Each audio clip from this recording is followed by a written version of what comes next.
Kai nori laimėti, jis nepakeičiamas.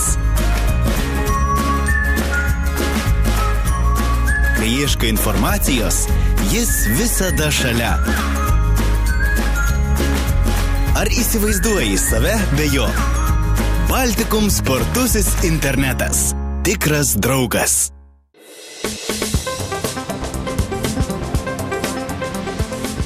Pirmadienio balandžio 7 dienos Jurbarko žiniose matysite. Pamažu aiškėja, kokiais renginiais jurbarkiečiai paminės savo miesto 755 metų sukaktį. Chorų šventėje skambėjo ne tik dainos, bet ir graudus atsisveikinimo su draugais ir muzikos mokytojo žodžiai. Jurbarke vyko Lietuvos Kiokušin karate jaunučių čempionatas. Gerbiami Baltikum TV abonentai. Remiantis Lietuvos radijo ir televizijos komisijos balandžio 2 dieną priimtų sprendimų ir Vilniaus apygardos administracinio teismo nutartimi, programos RTR Planeta retransliavimas stabdomas. Atsiprašome už nepatogumus.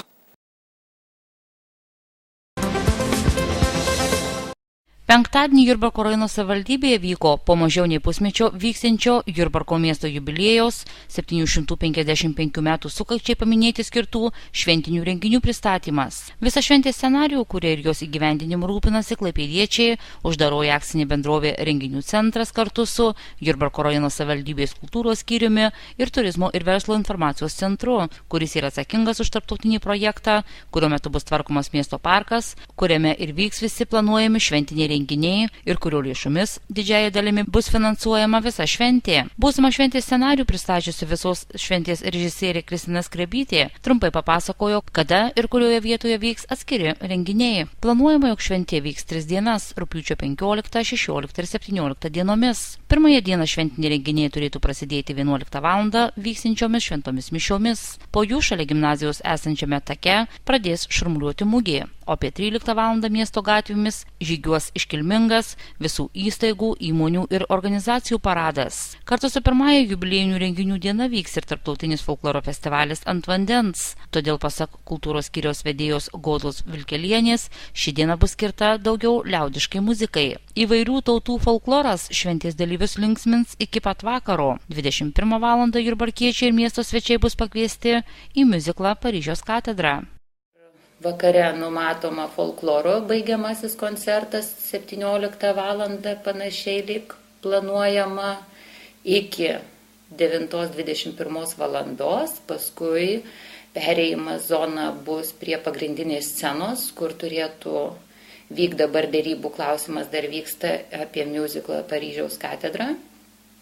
Ir pabaigsime taip pat skulptūrų deginimu Ant vandens folkloro festivalio užbaigimas.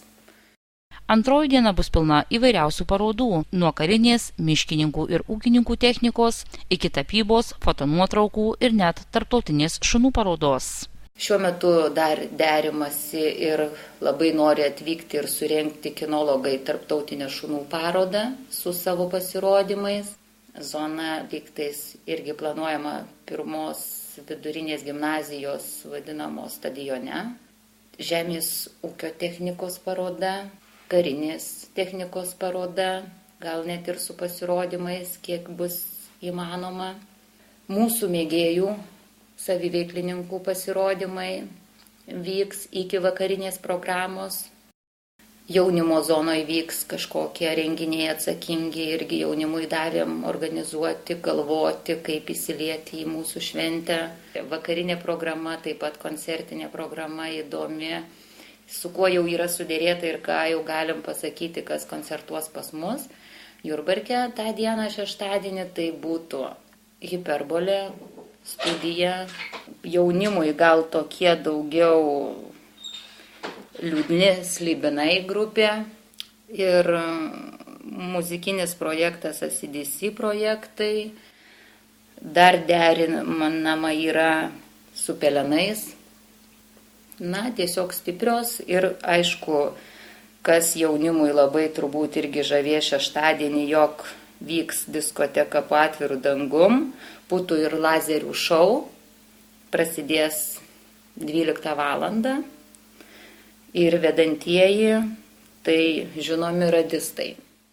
Šventės metu be abejonės vyks žirgų konkuras, šurmuliuos seniūnijų kiemeliai ir amatininkų mugė. Visą dieną prie Vinco Grybo memorialinio muziejaus bus vaidinami Klojimo teatro spektakliai. Skirtingai nei prieš 3 metus, minint Magdeburgo teisių Jurbarko miestui suteikimo 400 metų sukaktį, kai viena dalis renginių vyko prie Nemuno, o kita Dainų slėnyje, šiais metais pasak Godos Vilkelienės, visos pramogos, koncertai ir kitokios atrakcijos bus organizuojamos tik miesto parke, kuris šventės metu bus suskirstytas į atskiras zonas.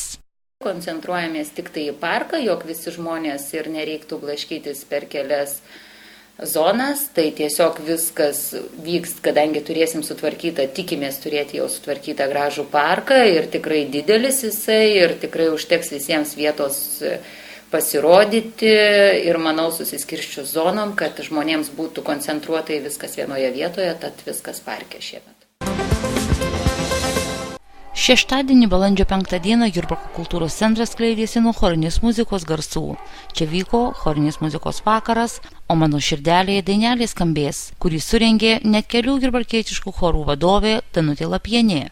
Pradėti koncerto į sceną pirmosius pakvietusi mažosius Bildukus. Po kelių skambių dainų prie jų prisijungė Jurbarko kultūros centro, berniukų choras Bildukai ir tokiu pačiu pavadinimu koncertuojantis jaunuolių ansamblis, gausiai susirinkusiai publikai pirmą kartą sudainavęs visiems gerai žinoma dainą Reikėjo berniukams.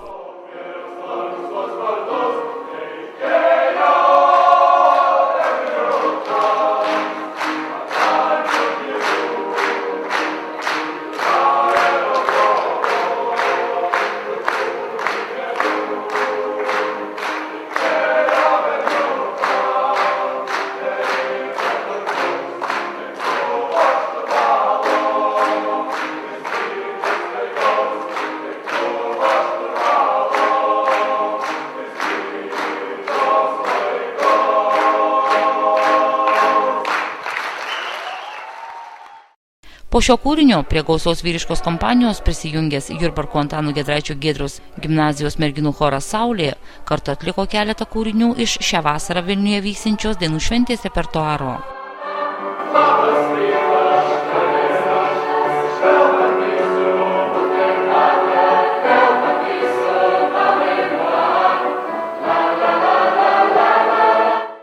Koncertui besibaigiant į sceną buvo pakviestas Jurbarko miesto gimnazijos direktorius Alvydas Januškevičius, kuris šios mokyklos abiturientėms, šiais metais paliksinčiams ne tik mokyklą, bet ir chorą, įteikė padėkas už visus metus rodytą aktyvią veiklą muzikinėme gyvenime, bei palinkėjo niekada nesiskirti su daina. Tokius pačius palinkėjimus jaunuoliai išgirdo ir iš savo vadovės Danutės Lapienės, kuri kiekvienam išeinančiam iš choro ar ansamblio įteikė fotonuotraukų montažą, kuriame įamžintos pačios gražiausios akimirkos iš įvairiausių koncertų ir kelionių.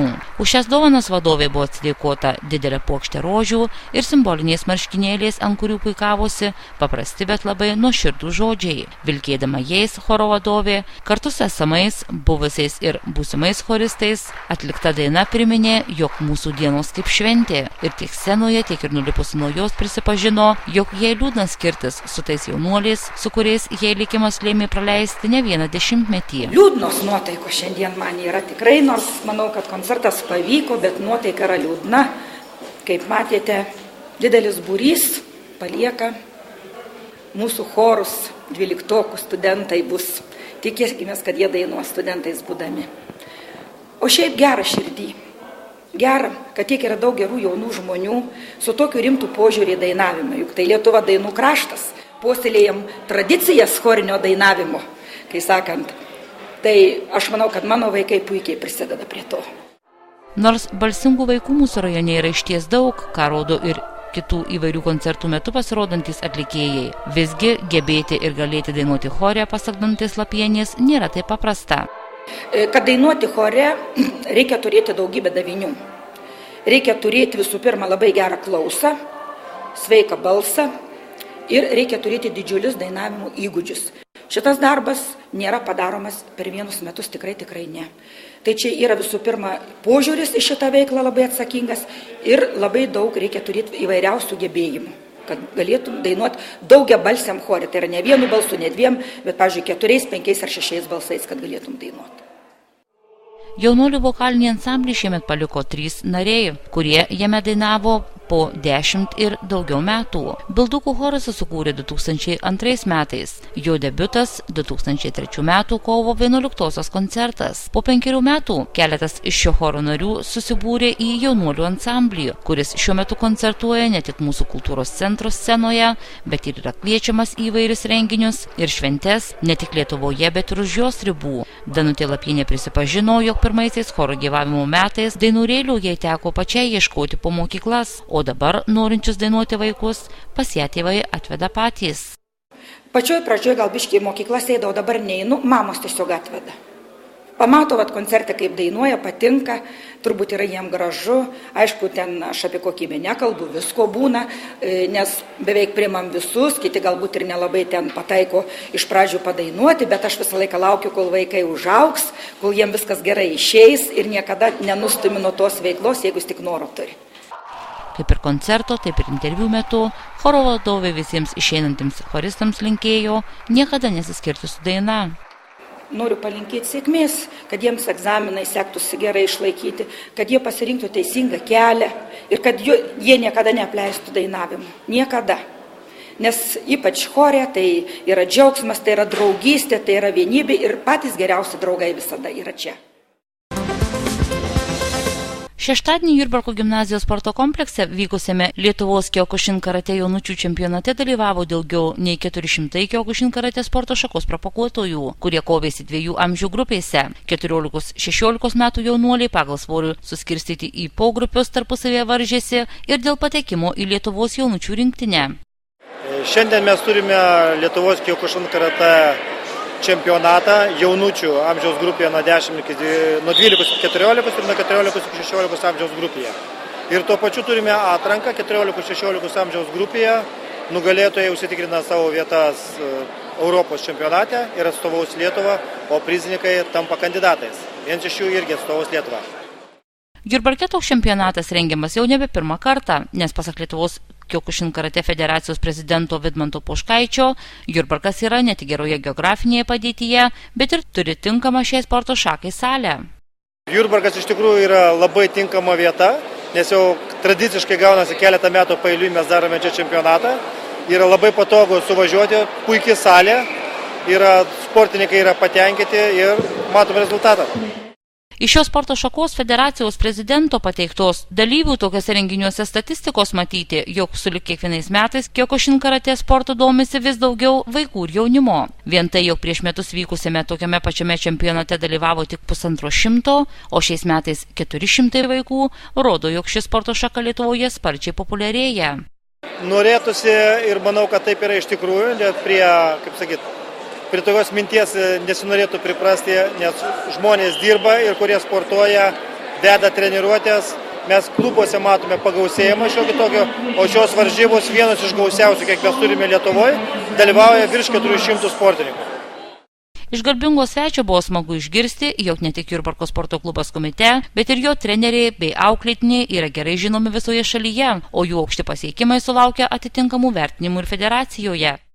Jurbarko sportininkai klubas yra labai stiprus ir turbūt tai yra didelis nuopelnas yra klubų vadovo Artūro Enčerio.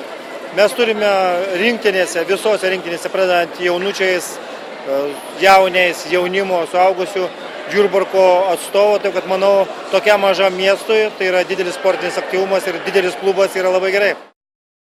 Į šį čempionatą Jurbarko sporto klubas Komite delegavo 14 sportininkų. Pirmieji kovas ant 5 tatamių pradėjo 12-14 amžiaus grupės dalyviai. Šiame pogrupyje visus 4 varžovus įveikė ir čempionu tapo Jonas Lukošius. 3 priešininkus nugalėjo Ignas Taurazevičius, tapęs vicečempionu. Pirmasis kovas laimėjo Sirvydas Griškus ir Ignas Klimas, tačiau antruose jų varžovai buvo pajėgesni ir mūsiškiams teko pasitraukti iš tolimesnės kovos dėl medalių. Be pergalių liko ir dar 2 jų bendramžiai – Armandas Adomaitis ir Aivaras Aleksandраvičius. Pasibaigus šiems kovoms dėl aukso medalių ir patekimo į Lietuvos jaunučių rinktinę, į kovą stojo 14-16 metų sportininkai. Kaip jau anksčiau minėjo federacijos prezidentas, tik čempionai galėjo užsitikrinti kelialapius į rinktinę.